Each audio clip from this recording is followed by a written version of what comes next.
వాక్యం సెలవిస్తుంది. ఎఫెసీయులకు రాసిన పత్రిక 2వ అధ్యాయము 8వ వచనములో, మీరు విశ్వాసము ద్వారా కృపచేతనే రక్షింపబడి ఉన్నారు. అసలు దీని అర్థం తెలియని వాళ్ళు గుడిలు నిండుతున్నారండి. బాధాకరమైన విషయం.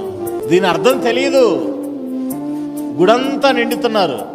అసలు రక్షణ అంటే ఏంటి, బాప్తిసం అంటే ఏంటి, పాపక్షమాపణ అంటే ఏంటి, దేవుడిని ఆరాధించడం అంటే ఏంటి, దేవుని దగ్గరికి ఎలా వెళ్ళాలి, ఎలా పరిశుద్ధుడిగా వెళ్ళాలనేటువంటి ఒక భావన తెలియకుండా ఈరోజు గుడులు నిండుతున్నారు, మందిరాలు నిండుతున్నాయి, టెంటలు కూడా వేసి కూర్చోబెడుతున్నారు మందిరాలకు.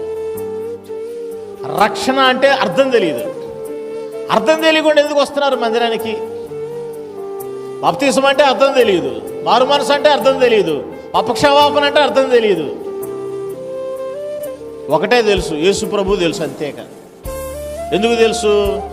పుట్టుక దగ్గర నుంచి మనకు అదేక పని, యేసు ప్రభు వారిని ప్రార్థించేది, అదే తెలుసు.